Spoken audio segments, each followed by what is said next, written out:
Assalamualaikum warahmatullahi wabarakatuh. Perkenalkan, saya Alia Putrinada dengan NIM akhir 061. Jadi pada kesempatan kali ini saya akan membahas mengenai keprofesian PNF, yang dimana saya akan mengangkat tentang profesi pegawai dinas pendidikan di bidang PLS. Nah, mengapa alasan saya memilih membahas tentang pegawai dinas pendidikan di bidang PLS? Karena lulusan PLS banyak yang beranggapan bahwa lulusan PLS itu hanya bekerja sebagai menjadi tutor, fasilitator, guru, dan juga tenaga pendidik lainnya. Tapi tidak hanya itu, ternyata lulusan PLS itu bisa juga menjadi pegawai dinas seperti yang bisa bekerja di dinas pendidikan dan juga dinas sosial. Nah, untuk itu bagaimana sih peran dan tugas-tugasnya dari pendidikan PLS, pegawai ke-PLS-an itu? Mari kita lanjut. Jadi namanya pegawai pendidikan di bidang ke-PLS-an itu mereka bekerja sebagai berperan untuk mengelola, mengembangkan serta mengawasi setiap program pendidikan luar sekolah di tingkat daerah. Jadi pegawai dinas pendidikan luar sekolah ini berperan untuk mengelola dan mengawasi bagaimana pendidikan di luar sekolah di daerahnya tersebut itu bisa terkontrol dan juga terhandle dengan baik. Nah, bagaimana sih tugas-tugasnya? Nah, tugas-tugasnya dari pegawai dinas pendidikan di bidang ke-PLS-an itu bertugas sebagai merancang, mengimplementasikan kebijakan pendidikan non formal. Jadi selain itu, pegawai dinas pendidikan bidang ke-PLS-an itu memiliki tugas merancang kurikulum yang sesuai dengan kebutuhan di daerahnya masing-masing. Seperti itu. Jadi, tugas selanjutnya yaitu melakukan mentoring dan evaluasi lembaga PLS. Nah, melakukan mentoring dan evaluasi lembaga PLS itu bisa dari lembaga PKBM, LSM, kemudian les private dan yang lain sebagainya. Nah, tujuan untuk melakukannya mentoring dan evaluasi ini untuk kita dapat mengetahui serta bagaimana berjalannya pendidikan luar sekolah di daerah tersebut. Apakah berjalan lancar, ataukah ada masalah, ataukah ada permasalahan lainnya yang perlu diselesaikan. Jadi, tugas dari pegawai dinas ini dapat membantu permasalahan-permasalahan di bidang non formal. Itu. Untuk yang tugas selanjutnya yaitu meningkatkan kualitas pendidikan kepada tenaga pendidik di sektor PLS.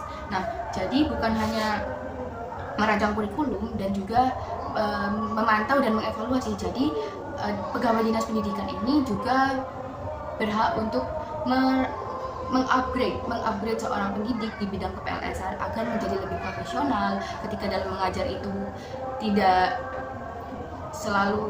tidak hanya ala kadarnya seperti itu. Jadi mereka tuh bisa menjadi pendidik yang secara profesional dan bisa berdaya saing dengan secara global dan dengan baik. Untuk yang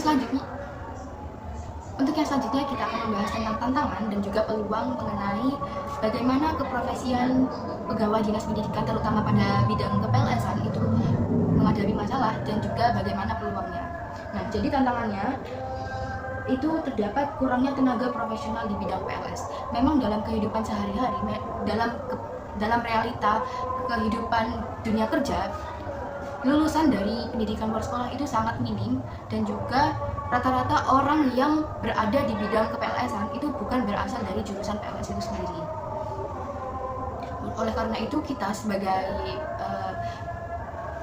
mahasiswa pendidikan luar sekolah itu kita harus merancang, kita harus terus mengupgrade bagaimana kita itu harus mengelola ke-PLS-an itu di bidang yang dimana harusnya itu bidang kita, dan itu kita harus memasukinya dengan maksimal seperti itu. Yang selanjutnya yaitu ada keterbatasan anggaran dan fasilitas pendidikan non formal. Nah, memang di sini ini bukan hanya di bidang pendidikan non formal saja, tapi di bidang formal juga mendapatkan kesulitan anggaran dana. Apalagi di bidang ke-PLS-an itu sangat adanya minim dan juga bantuan anggaran dana dari pemerintah pusat untuk mengembangkan yang namanya pendidikan non formal seperti PKBM, LSM dan yang lain sebagainya. Nah, rata-rata yayasan-yayasan PKBM itu rata-rata mereka menggunakan dana pribadi dan juga dana sumbangan. Untuk peluangnya bagaimana? Untuk peluangnya sendiri itu digitalisasi dalam pembelajaran non formal. Nah, untuk sebenarnya pendidikan luar sekolah ini bisa berkembang di dunia digitalisasi karena itu sangat-sangat mudah. Itu hanya kita tuh bagaimana cara mengelolanya dengan baik agar kita itu pendidikan luar sekolah itu tidak ketinggalan zaman dengan adanya digitalisasi. Yang selanjutnya yaitu adanya dukungan kebijakan pemerintah dalam pengembangan PLS. Nah, jadi teman-teman, PLS ini sangat-sangat mendapatkan dukungan dari pemerintah pusat, terutama dalam bidang pendidikan. Seperti contoh, pendidikan kesetaraan dan misalnya program Buta Aksara itu sangat-sangat mendapatkan support dari pemerintah untuk memberantas dan meningkatkan sumber daya manusia yang harus kita berdayakan terlebih dahulu. Next. Untuk yang selanjutnya yaitu kita akan membahas tentang integrasi teknologi dalam profesi kepls-an. Jadi integrasi teknologi dalam profesi pendidikan luar sekolah memiliki dampak yang sangat bersifat positif maupun negatif. Jadi integrasi teknologi dalam kepls-an itu ada yang bersifat positif dan juga ada yang bersifat negatif. Bagaimana sih yang bersifat positif? Nah, yang bersifat positif itu seperti e-learning platform digital, yaitu untuk melakukan kelas daring dan untuk mengakses modul. Nah, kita kan hidup di dalam era yang serba digital, di mana kita yang namanya e-learning itu sudah terdengar sangat lumrah di telinga masyarakat, sehingga itu dapat membantu kita sebagai pendidik dan juga sebagai warga belajar itu mampu mengakses platform e-learning digital itu untuk kegiatan belajar mengajar, untuk kegiatan kelas, dan juga untuk mengakses modul seperti itu. Yang kemudian ada kecerdasan buatan AI. Nah, ini sebagai alat umpan balik. Maksudnya gimana? Nah, selain seorang tutor, fasilitator menggunakan kecerdasan buatan untuk pembelajaran di dalam kelas itu sebagai inspirasi, dan seorang tutor itu menyampaikan kepada seorang warga belajar, itu sangat-sangat membantu dalam memberikan materi yang mudah disampaikan dan mudah dipahami untuk warga belajarnya, dan warga belajar itu mampu merespon dengan baik apa yang kita sampaikan seperti itu. Yang selanjutnya yaitu ada teknologi augmented reality and virtual reality. Ini untuk kepelatihan keguruan dan vokasi. Nah, jadi yang namanya teknologi AR dan VR itu juga mampu bagaimana kita melatih asah soft skill. Itu biasanya kita gunakan dalam pendidikan kejuruan dan juga vokasi. Nah, itu biasanya diterapkan dalam sekolah menengah kejuruan atau SMK. Yang selanjutnya yaitu ada big data dan analis pendidikan, yaitu untuk mengidentifikasi kebutuhan masyarakat. Nah, big data analisis ini berguna untuk bagaimana kita dapat menganalisis data-data masyarakat yang memerlukan pendidikan. Mereka memerlukan pendidikan seperti apa, itu dapat kita data dan kita ambil dan kita simpulkan. Dan teknologi seperti itu yang dapat kita manfaatkan dalam sisi positif dalam kepls-an untuk mampu mengidentifikasi masyarakat yang hidupnya bagaimana, kehidupan sosialnya bagaimana, dan sebagainya. Untuk yang selanjutnya yaitu ada dampak negatifnya dari teknologi. Itu terdapat teknologi yang tidak dikelola dengan baik. Seperti yang saya katakan tadi, bahwa tenaga pegawai dinas kepls-an itu menjadi tantangan karena kurangnya tenaga pendidik yang kurang profesional dan yang lain sebagainya.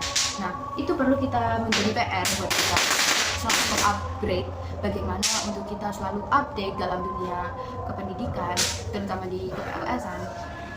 Selanjutnya yaitu adanya kurangnya infrastruktur dan akses teknologi. Nah, biasanya ini terjadi pada daerah pelosok dan juga daerah kota yang di daerah terpencil. Dapat ditemui, seperti contohnya saya contohkan di kota Probolinggo. PKBM di kota Probolinggo itu terbilang infrastrukturnya, sarana dan prasarananya itu sangat-sangat kurang. Karena ya itu tadi, karena kurangnya support dana dari pemerintah.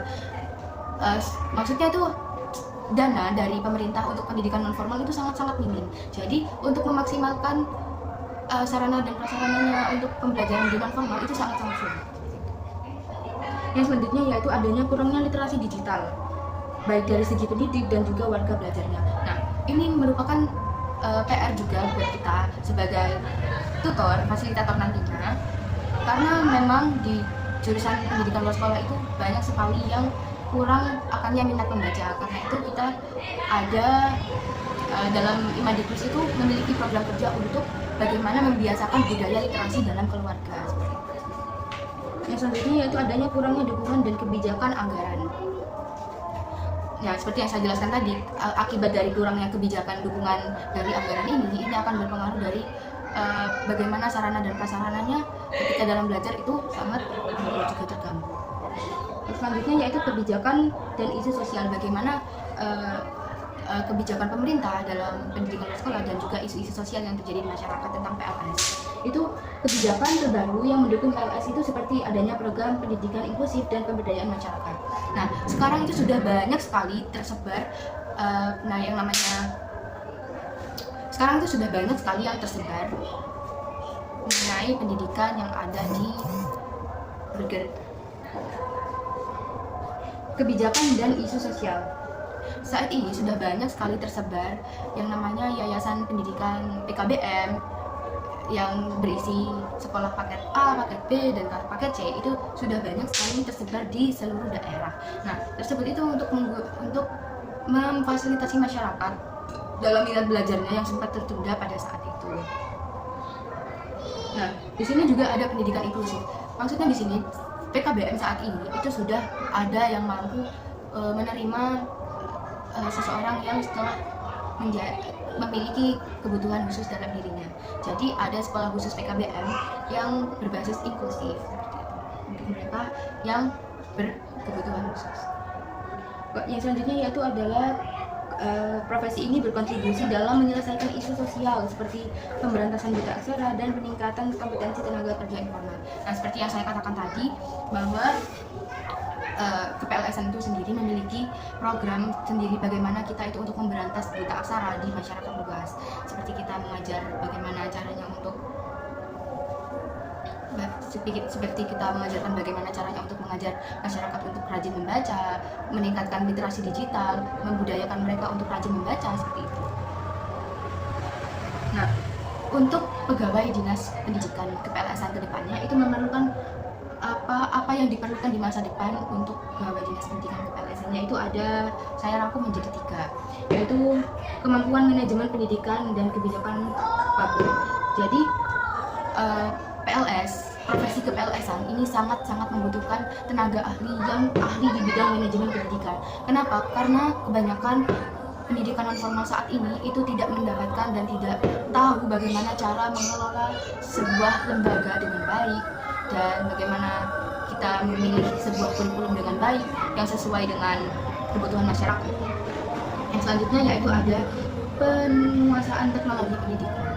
Seperti yang saya jelaskan tadi bahwa banyak sekali tenaga-tenaga KPLS-an yang kurang akan pengetahuan tentang teknologi, sehingga pendidikan luar sekolah ini dapat terbilang tertinggal dengan pendidikan formal lainnya. Untuk yang selanjutnya yaitu ada kemampuan komunikasi dan kerjasama dengan berbagai pihak.